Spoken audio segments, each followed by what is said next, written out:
नमस्ते। कोरोना के काल पे वैक्सीन के बहुत सारे प्रश्न आते हैं। उसमें ये प्रश्न है कि वैक्सीन कोरोना की आएगी या फिर जनरल जो वैक्सीन है वो कैसे काम करती है। तो हर एक औषध का एक कार्य करने का एक तरीका होता है। आयुर्वेद में मैंने बताया कि सबसे पहले आयुर्वेद ने ही वैक्सीन के ऊपर बताया। सबसे पहले टीका भारत में लगा, पश्चिम बंगाल में लगा, गंगा जल से बना और टीका की पूरी पद्धति है वो भारत से आई। तो भारत के लोग ये जानते थे कि टीका कैसे लगाना है और कैसे बनाना है और उसका कब उपयोग करना है, कब नहीं करना है, किसके ऊपर करना है, किसके ऊपर नहीं करना है, किस बीमारी का करना है, किस बीमारी में नहीं करना है।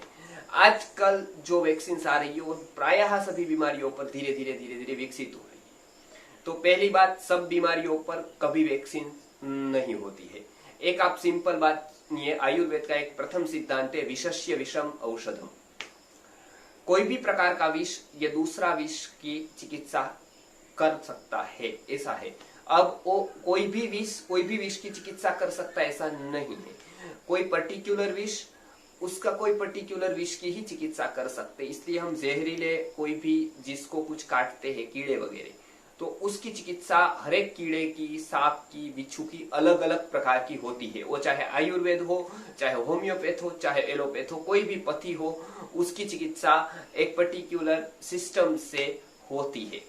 तो ये विषस्य विषम औषधम, ये न्याय से, ये सिद्धांत से वैक्सीन काम करता है। सबसे पहले ये भारत ने ही बताया, आयुर्वेद से ही आया। दो सिद्धांत आयुर्वेद के प्रमुख है जिसको लेकर और पद्धतियों का विकास हुआ है, जैसे होम्योपैथी है। तो उसने भी आयुर्वेद का ये सिद्धांत फॉलो किया है, विषस्य विषम औषधम। तो ये सिद्धांत के आधार पर वैक्सीन काम करती है, पहली बात। दूसरी बात ये कि जैसे सामान्यता से सर्प काटे उसके बाद जहर के इंजेक्शन या जिसमें पॉइजन आता है वो उसको दिया जाता है, तो एक विष दूसरे विष को दूर करता है। तो इस प्रकार के जहर एक गया है, उसका प्रतिरोध करने के लिए दूसरा भी जहर देना, उसका नाम है विषस्य विषम औषधम। वैक्सीन में थोड़ा उल्टा होता है। वैक्सीन में पहले ही हम वायरस डाल देते हैं और उसके बाद वो बीमारी आती है तो उससे लड़ा जा सकता है। ये ट्रायल किया जाता है शरीर पर कि उसको देकर देखे और वो शरीर वही बीमारी के सामने लड़ने के एंटीबॉडीज तैयार करता है। तो यहाँ पर पहले प्रतिविष आता है और उसके बाद विष के सामने तैयारी होती है। तो ये थोड़ा अलग कंसेप्ट है, ये एक बात। दूसरी बात, जिन्होंने भी वैक्सीन खोजी है उन्होंने आगे पीछे का आहार का विवरण बताया है, आगे पीछे का औषध का विवरण बताया है, काल का विवरण बताया है, उम्र वाइज बताया है। वो सभी प्रकार को ध्यान में रखते हुए सबसे ओरिजिनल कंसेप्ट भारत में था। वो सबको नहीं लगाया जा सकता था, सब टाइम नहीं लगाया जा सकता था, किसी भी अवस्था में नहीं लगाया जा सकता था। इतने सारे इतनी सारी मर्यादा को ध्यान में रखते हुए, प्रिकॉशंस को ध्यान में रखते हुए वैक्सीन लगाया जा सकता था। ये वैक्सीन लगाना और अभी का वैक्सीन, उसमें बहुत ही फर्क है। तो ये एक बात हुई कि वैक्सीन जो काम करता है वो विषस्य विषम औषधम, पहले अपने अंदर डाला जाता है कोई भी निर्जीव या इनएक्टिव या फिर थोड़ा कम एक्टिव है ऐसे वायरस को, और वो फिर एंटीबॉडीज बॉडी बनाने लगते हैं। तो उसको एक आदत जाती है और उस प्रकार के एंटीबॉडीज बनाए तो एक्चुअल जो वायरस आता है जब तब वो एंटीबॉडीज बनाएगी, या फिर आएगा ही वायरस, या वायरस आएगा तब ये एंटीबॉडीज बना पाएगी। ये एक प्रकार का सिद्धांत वैक्सीन के पीछे है।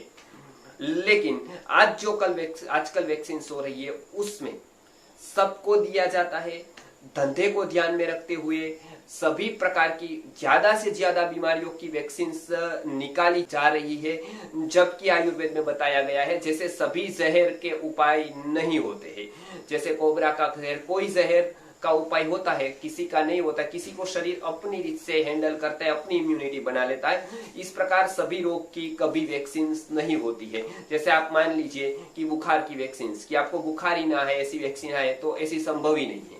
सर्दी न हो ऐसी वैक्सीन संभव ही नहीं है। हेडेक न हो ऐसी वैक्सीन संभव ही नहीं है। क्योंकि ये शरीर के रोग परमानेंट नहीं है, वो आके जाने वाले हैं। ऐसे ही आप देखेंगे तो बहुत सारी वैक्सीन जो हम लगाते हैं वो भी रोग स्थायी नहीं है, परमानेंट नहीं है, वो भी आके जाने वाले होते हैं। जैसे स्मॉल पॉक्स है, चिकन पॉक्स है, ऐसे को कई सारी बीमारियां हैं, वो आकर चली जाती है तो वो उसके लिए शरीर अपनी एंटीबॉडीज तैयार करता है।